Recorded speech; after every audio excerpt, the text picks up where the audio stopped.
Assalamualaikum warahmatullahi wabarakatuh. Kami dari kelompok 4 akan menjelaskan mengenai Kesultanan Demak. Sebelumnya izinkan kami memperkenalkan diri kami masing-masing. Nama saya Kansa Balista, absen 18. Nama saya Oki Bimo Nugroho, absen 27. Nama saya Raka Rinca Putra, absen 28. Di sini pertama ada sejarah berdirinya Kerajaan Demak. Kerajaan Demak adalah sebuah kerajaan Islam pertama yang ada di pantai utara Jawa.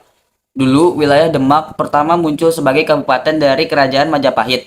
Kesultanan atau Kerajaan Demak menjadi salah satu pelopor yang cukup besar dalam menyebarkan agama Islam di Pulau Jawa.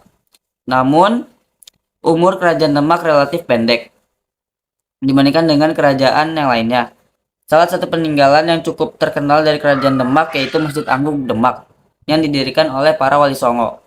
Selain itu, Kerajaan Demak juga menjadi salah satu pusat persebaran agama Islam yang ada di Indonesia. Pastinya, Kerajaan Demak mempunyai sejarah yang cukup kompleks, mulai dari proses berdirinya sampai berakhirnya kerajaan tersebut. Sumber bukti Kerajaan Demak. Yang pertama, Soko Tatal. Salah satu sumber sejarah Kerajaan Demak adalah Soko Tatal atau tiang yang berada di Masjid Agung Demak. Tiang utama ini menyangga rangka atap masjid yang bersusun 3. Nama Soko Tatal ini diambil dari bahan pembuatnya, yaitu serpihan kayu yang ditata dan dipadatkan, atau dalam bahasa Jawa disebut dengan tatal.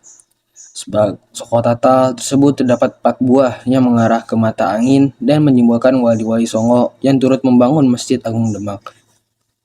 Yang kedua, Candra Sengkala. Sumber sejarah Kerajaan Demak berikutnya adalah Candra Sengkala. Hal itu dijumpai pada Masjid Agung Demak. Candra Sengkala di dalamnya mirip dengan Sirno Ilangka Tering Bumi atau nama lain dari Bulus. Tubuh Bulus pun mempunyai makna. Kepalanya menyimbolkan angka 1, kakinya memiliki makna 4, badannya yang bulat menyimbolkan angka 0, serta ekornya dimaknai dengan angka 1. Angka tersebut menggambarkan pembangunan Masjid Agung Demak sekitar tahun 1401 Saka. Yang ketiga, Surya Majapahit. Sumber sejarah Kerajaan Demak berikutnya adalah Surya Majapahit. Hal ini berupa gambar hiasan segi 8 dan disebut sebagai simbol Kerajaan Majapahit. Surya Majapahit ini ternyata juga dijumpai pada Masjid Agung Demak. Yang keempat, Soko Majapahit. Sumber sejarah Kerajaan Demak lainnya adalah Soko Majapahit. Soko atau tiang ini memiliki jumlah 8 buah yang juga berada di Masjid Agung Demak. Tepatnya bagian serambi. Soko tersebut adalah hadiah dari Prabu Wijaya V kepada Raden Patah. Pendiri Kerajaan Demak dan raja pertamanya. Pendiri Kerajaan Demak sendiri yaitu Raden Patah. Selain pendiri, Raden Patah juga menjadi raja pertama di kesultanan tersebut. Setelah ia pergi meninggalkan Majapahit, Raden Patah memperoleh dukungan dari bupati yang berkuasa di wilayah Demak. Lalu ia mendirikan Kerajaan Demak. Hingga kemudian kerajaan tersebut menjadi sebuah kerajaan Islam. Sehingga aturan dan norma yang diterapkan berlandaskan pada nilai-nilai ajaran dan agama Islam. Tak hanya itu saja, berdirinya Kerajaan Demak ditandai oleh keberadaan Condro Sengkolo. Menurut cerita yang beredar hingga saat ini, ketika Raden Patah pergi berkunjung ke Gelagahwangi, ia berjumpa dengan seorang yang dikenal dengan panggilan Nyai Lembah. Di sana, Raden Patah kemudian disarankan untuk menempah di Gelagahwangi. Setelah menerima saran tersebut, akhirnya Raden Patah menerima dan mulai tinggal di wilayah tersebut. Sekarang, daerah Gelagahwangi dikenal dengan julukan Bintoro Demak. Seiring berjalannya waktu, wilayah Bintoro Demak berubah menjadi pusat ibu kota untuk seluruh kegiatan Kerajaan Demak. Letak Kerajaan Demak. Di zaman dahulu kala, Kerajaan Demak terletak di tepi laut. Tempat tersebut masuk ke dalam wilayah Kampung Bintara. Untuk sekarang ini, kampung tersebut masuk ke dalam wilayah Jawa Tengah. Saat pemerintahan Demak dipimpin oleh Sultan Prawoto, tempat tersebut mulai dipindahkan ke Demak Prawata.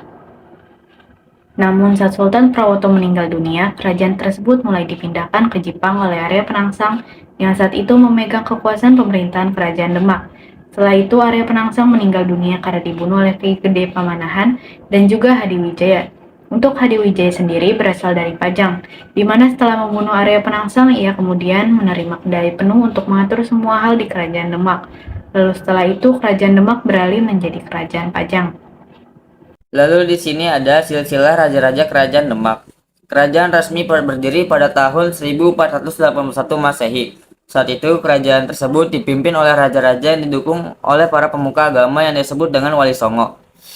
Ada beberapa raja yang sudah memimpin kerajaan Demak dari awal berdiri, proses kejayaannya, hingga kerajaan tersebut runtuh.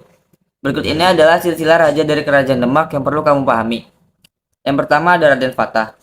Raden Fatah merupakan putra dari pemimpin kerajaan Majapahit yang bernama Raden Brawijaya dari pernikahannya dengan seorang putri keraton Campak. Di dalam kerajaan Demak, Raden Fatah adalah raja pertama dan menjabat selama 18 tahun. Mulai dari tahun 1500 sampai 1518. Selama ia berkuasa di kerajaan Demak, banyak hal yang sudah ia bangun. Mulai dari rumah peribadatan termasuk Masjid Agung Demak yang sampai sekarang masih berdiri dengan kokoh di pusat kota Demak.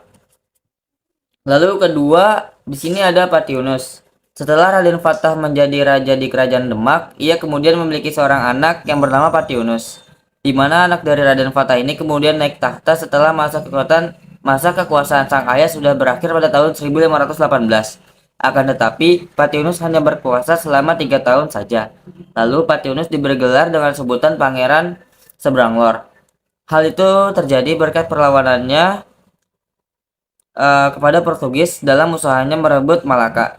Namun sayangnya, Patiunus gugur dalam usahanya untuk menyerbu Portugis yang kedua kalinya ke Malaka pada tahun 1521. Lalu yang ketiga di sini ada Sultan Trenggana. Sultan Trenggana menjadi salah satu raja dalam silsilah kerajaan Demak yang dikenal karena pertempurannya dalam merebut Sundan Kelapa dari tangan penjajah Portugis yang ada di bawah pimpinan Fatahillah.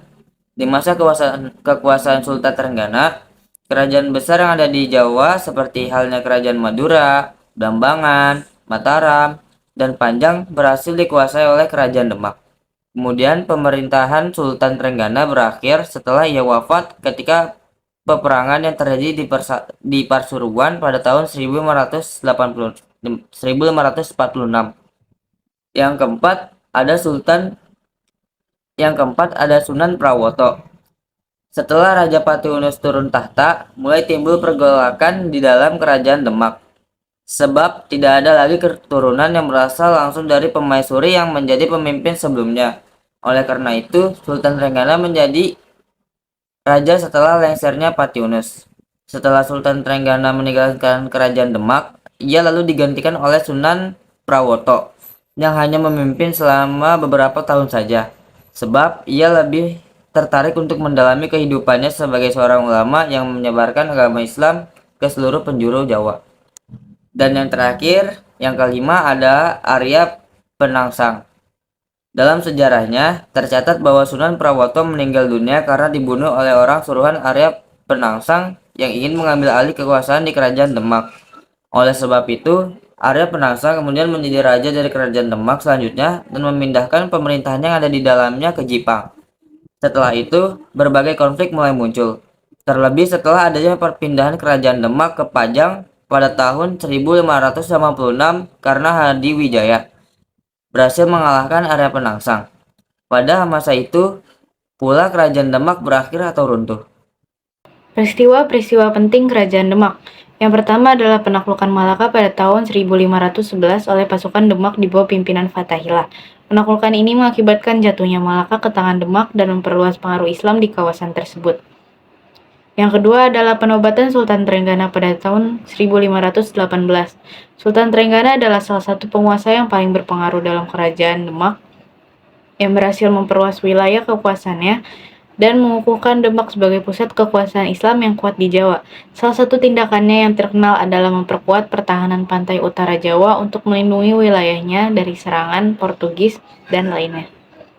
Yang ketiga adalah pemberontakan Pangeran Sabranglor pada tahun 1527. Pangeran Sabranglor, sepupu Sultan Trenggana, memberontak melawan penguasa Demak. Meskipun akhirnya berhasil dipadamkan, pemberontakan ini menunjukkan adanya ketegangan internal di dalam kerajaan.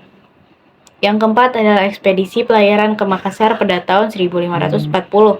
Sultan Trenggana mengirim ekspedisi ke Makassar untuk memperluas pengaruh Demak di wilayah timur Indonesia.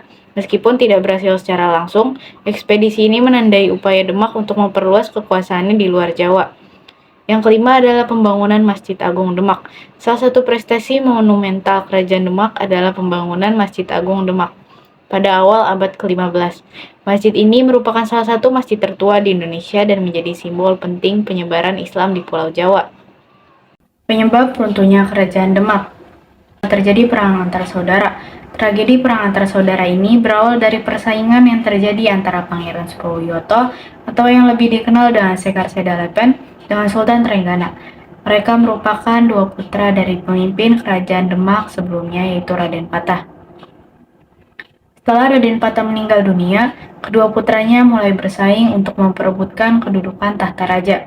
Setelah adanya persaingan tersebut, akhirnya Sultan Trenggana lah yang berhasil menduduki tahta raja. Kemudian sesudah Sultan Trenggana meninggal dunia, kedudukan raja digantikan oleh putranya yang bernama Sunan Prawoto. Akan tetapi kedudukannya tidak berjalan lancar dan ditentang keras oleh Sekar Sedalepen. Akibat dari penolakan dari Sekar Sedalepen, Sunan Prawoto akhirnya membunuh Sekar Sedalepen di tepi sungai saat ia baru pulang dari masjid setelah melakukan sholat Jumat. Pada tahun 1561, Arya Penangsang, yaitu putra dari Sekar Sedalepen, membalaskan dendam ayahnya dengan membunuh Sunan Prawoto sekeluarga dan merebut posisi Raja Demak yang kelima. Setelah ia berhasil menjadi seorang raja, Arya Penangsang memerintahkan para pengikutnya untuk membunuh pemimpin Jepara, yaitu Pangeran Hadiri. Hal itulah yang kemudian membuat para adipati termasuk Jakatingkir Hadiwijaya memusuhi raja tersebut. Peninggalan sejarah Kerajaan Demak. Yang pertama, pintu Bledek. Pintu Bledek merupakan pintu yang dilengkapi dengan pahatan yang dibuat tahun 1466 oleh Ki Agung Selo. Dari cerita yang beredar, pintu yang dibuat oleh Ki Agung Selo dengan petir yang tersambar memakai kekuatan supernatural yang dimilikinya, yang ia tangkap saat di tengah sawah. Yang kedua, Masjid Agung Demak. Peninggalan sejarah yang sangat terkenal dari Kerajaan Demak adalah Masjid Agung Demak. Masjid ini terletak di Desa Kauman, Kecamatan Demak, Kota Kabupaten Demak Kota, Jawa Tengah. Masjid yang didirikan tahun 1479 Masehi ini yang kini sudah berumur sekitar 6 abad, tetapi masih berdiri dengan kokoh sebab sudah dilakukan renovasi sebanyak beberapa kali. Yang ketiga, makam Sunan Kalijaga. Sunan Kalijaga merupakan salah satu dari 9 wali Songo yang berdakwah di sekitar wilayah Jawa. Sunan Kalijaga wafat pada tahun 1520, lalu dimakamkan di Desa Kalilungu berdekatan dengan kota Demak. Makam Sunan Kalijaga sekarang menjadi situs yang sering didatangi para peziarah dan wisatawan dari berbagai wilayah di tanah air, dan menjadi salah satu peninggalan sejarah dari Kerajaan Demak. Banyak masyarakat yang berkunjung bertujuan untuk berziarah dan berdoa. Yang bisa kami sampaikan, kurang lebihnya mohon maaf. Wassalamualaikum warahmatullahi wabarakatuh.